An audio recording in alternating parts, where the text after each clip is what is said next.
The new VLOM comes with new bolts, and they stay with the manifold. So just line up the bolt holes.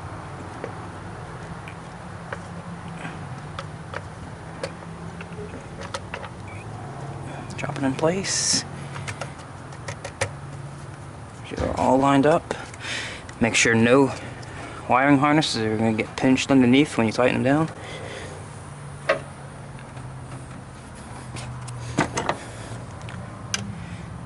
Now just start running them down finger tight. And alternate, because this is going to push them out. You want it to go down flat.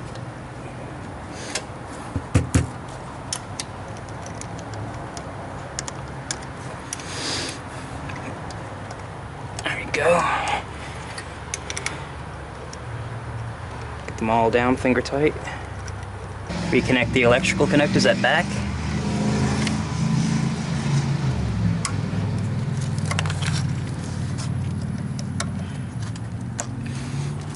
Now you're ready to torque this down.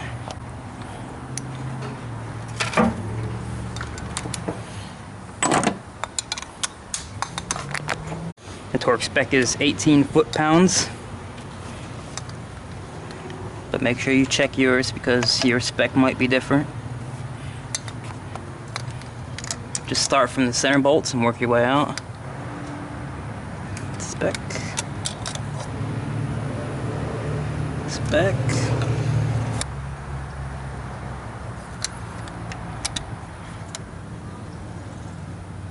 Spec.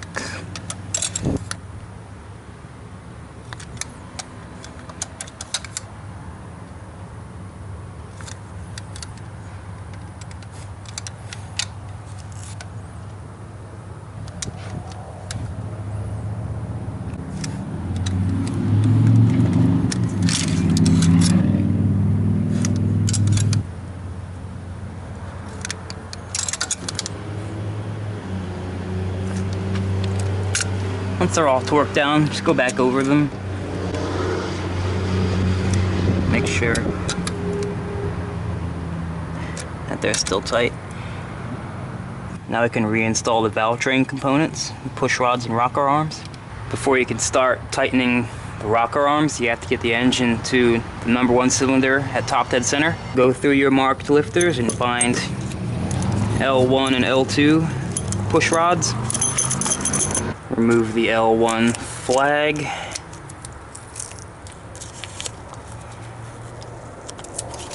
Now this masking tape never leaves any residue, but I still wipe it down with a rag soaked in brake cleaner, just in case.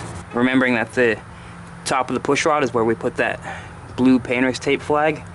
You want to lubricate both ends of this push rod, so dip the top end, but don't forget which end is the top, and then dip the bottom end in some clean engine oil. Now drop it into the push rod hole in the head. Make sure it hits the lifter.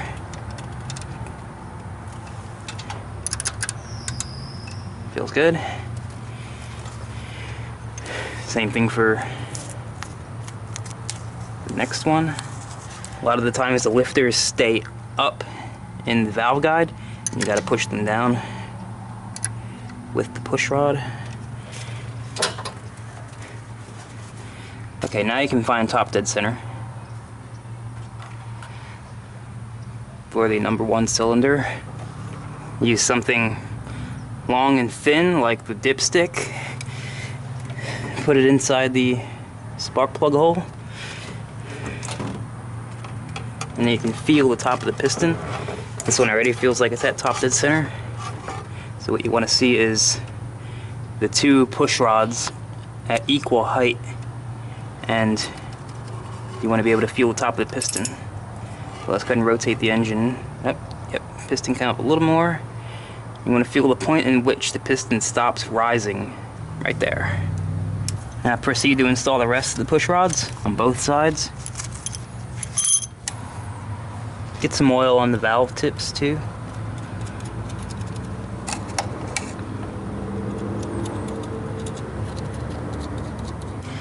Take the rocker arm pivot assembly, and remember we marked the front as having the tape on it, and this is the left side.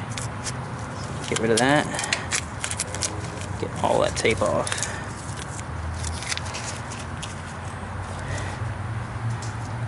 Just put this in place. It's got these little square locating tabs that grab onto the lugs in the head. And it sits in there.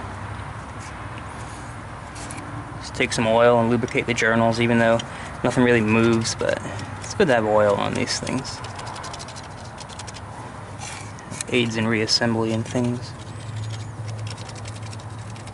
Take your marked L1 and L2 rockers. Unwrap them.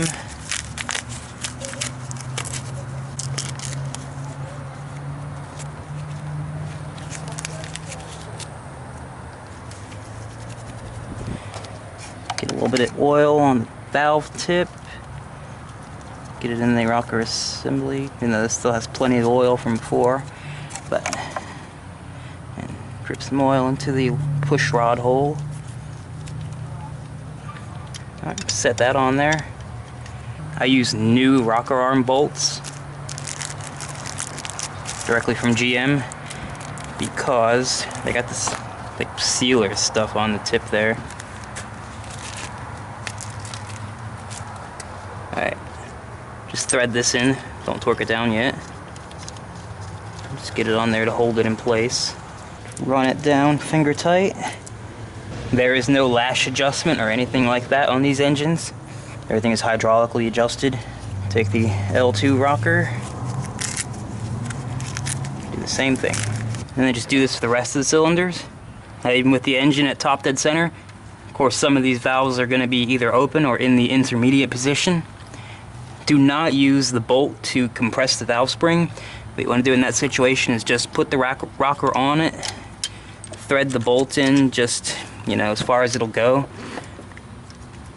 but don't tighten it. There is a tightening sequence, and I'm about to show you that. So, you know, this one's in the mid or open position. We're still only finger tightening it. Just get all the rockers on both sides loosely installed. At this point, you just want the bolt to be started before you torque any of them down. Now, there's two ways you can tighten these rocker bolts. There's two sequences you can use. The first one requires you want to rotate the crankshaft twice, one set it at top dead center and another at 360 degrees. If you're going to use that method, at this stage, with the engine #1 cylinder at top dead center, you can go ahead and tighten both #1 rockers, then proceed to tighten the #2 cylinder exhaust valve rocker, and then tighten the #7 cylinder exhaust valve rocker, and then the #8 cylinder exhaust valve rocker. Also, with the engine in this position, you can tighten the #3 cylinder intake rocker, the #4 cylinder intake rocker, and the #5 cylinder intake rocker. Once those are tight, then rotate the crankshaft 360 degrees. That'll in turn rotate the camshaft 180 degrees.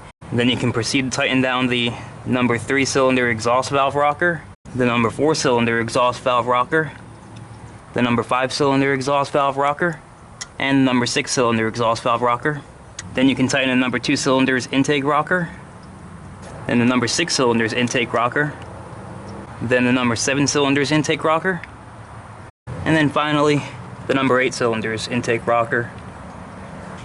The other way to do it is to just start at top dead center and torque these two down, and then rotate the crankshaft, find which other two valves are off lift or off lobe, and then torque those down. But that's actually the harder way to do it. It's easier to just follow the torque down procedure for the one at top dead center, and then rotate 360 degrees, and then do the rest. I'll post a link to the text-based version of that procedure in the description. Once you got them all tightened down, just go over them again with a torque wrench just to check them. It doesn't matter what position the crankshaft is in to check them, as long as you've already torqued them before. Now it's time to replace all the seals in the valve cover. Just grab it, pull it out of there, as well as these bolt seals, just grab hold of this. Sometimes they'll come out with it like that. Pull these off. Sometimes you gotta cut them. Take the new seal, just shove it in there.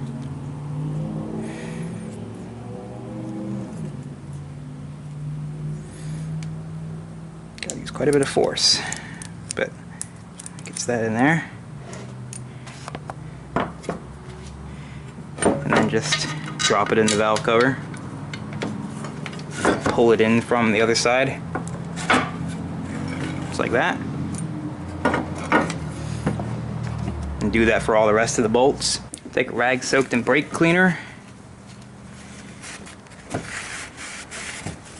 Just clean it out. Get any debris out of the groove.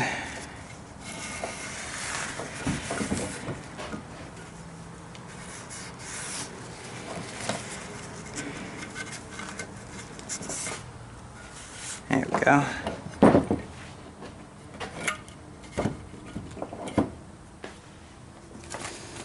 You'll notice that there's a fatter end to this gasket. The fatter end faces the engine, and this skinny end goes into the groove in the valve cover. You'll see these 3 little divots. Just line them up with the valve cover and just shove it in there, and it holds itself in place.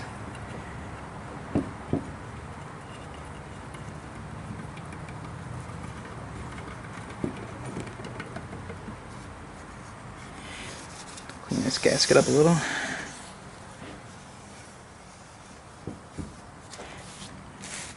That's it. You do the same thing for the other valve cover. Now you're ready to put the valve covers back on. Make sure all the wiring harnesses are free and don't get pinched under it. And remember that the oil filler goes on the passenger side. Line up the bolts. Just like that. Start threading them in. Don't torque any one down until they're all started. Sometimes you gotta wiggle and jiggle the valve cover to get them to find the bolt holes. And torque the valve covers down. Start with the center bolts. Same thing for the other side. Now install the coolant vapor tube. Make sure you're using new O-rings on these. Do not use the old O-rings, obviously. Just get it in place.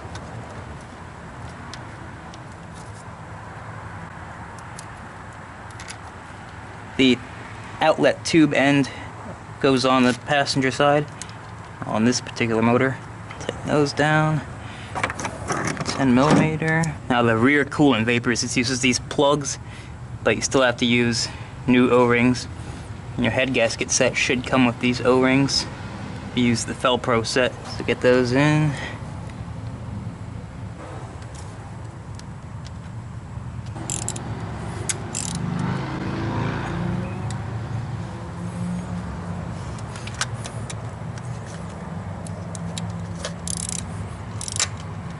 Crank those down. Take the exhaust manifold gasket.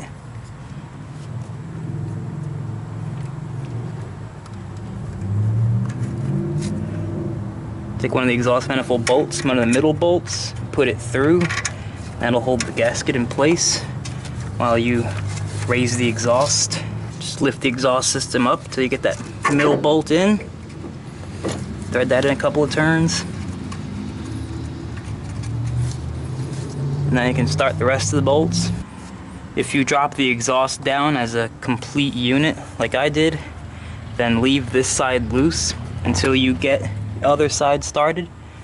That'll make it easier for you to line up the bolt holes and everything. Once all the bolts are in and started, at least 4 turns, start cranking them in. I start with the middle bolts. Paint some thread sealer on the water temperature sensor and thread it into the head. Tighten it down with a 3/4 inch deep well socket. Take the braided body ground strap and bolt it to the back of the left head. It's hard to see, but you can't see it. You just have to do it by feel. It's not hard. Take a 15mm box end wrench, tighten it down.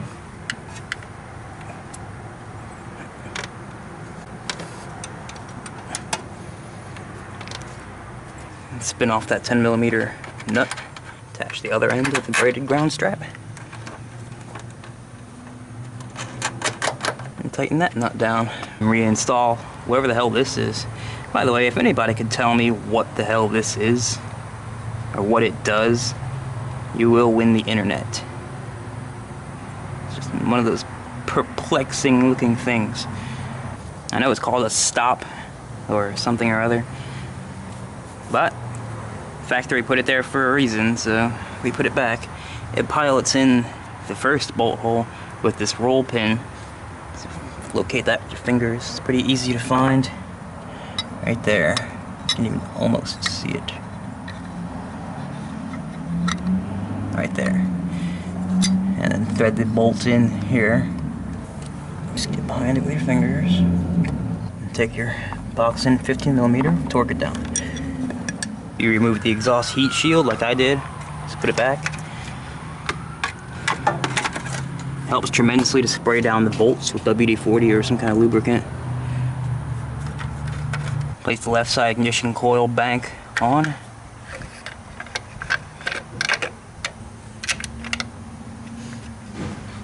Install new spark plugs, unless your spark plugs are recently changed or you don't mind running them.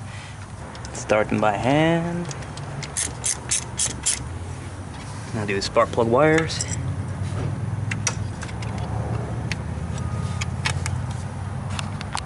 Don't forget to reinstall the oil dipstick. It reaches back through right before the rearmost exhaust port. It's hard to see, and then bolts on like that to the side of the head. You may have to get under the truck to guide it into the dipstick boss where it goes into the block. Spray off your AC pulley and tensioner with brake cleaner, as well as the crank pulley.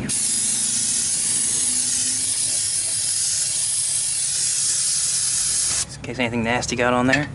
You want to get it on the new belt. Once those are dry, install the new AC belt. The old one was beyond its service life. Start the crank pulley. Take your 3/8 ratchet, bear down on the tensioner. That's on. Now you can proceed to reinstall the water pump. Take a razor blade and make sure that the water pump ports are clean. Remove any grime or flash corrosion that might have happened. Take the new water pump gaskets, line them up with the water pump mating surface. Both sides. Take a bolt on each side. Go in from underneath.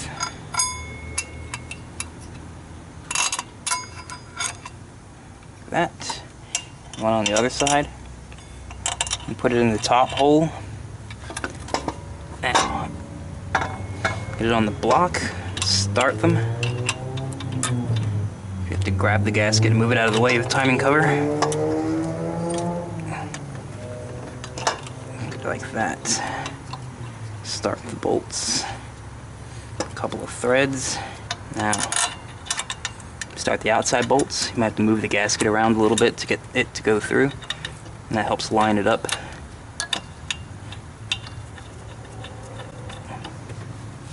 Same for the other side.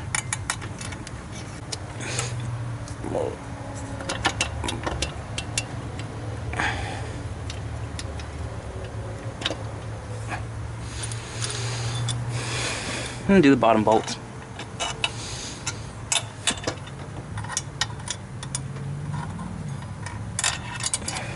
Might have to wiggle and jiggle the water pump a little bit to get the bolts to find the threads. Once all the bolts are started, you can start torquing them down. I'll start with the two outer middle bolts. snug those down. And come over here. Just leave this one snug, don't tighten it yet. And come over here. Snug this one down. But don't completely tighten it yet. Snug down the rest of the bolts.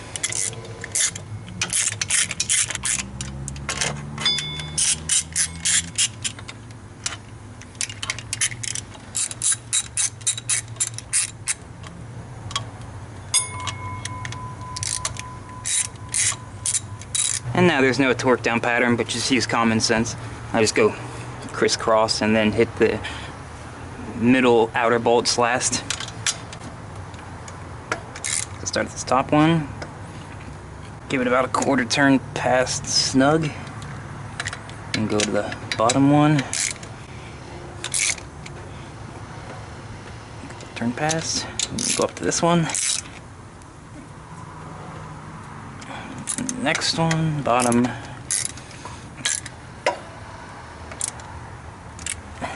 then two outers.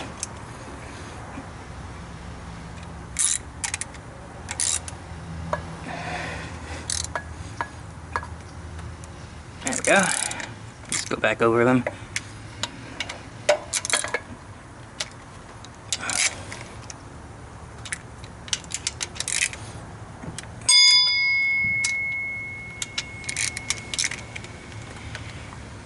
That's it. Water pump's on.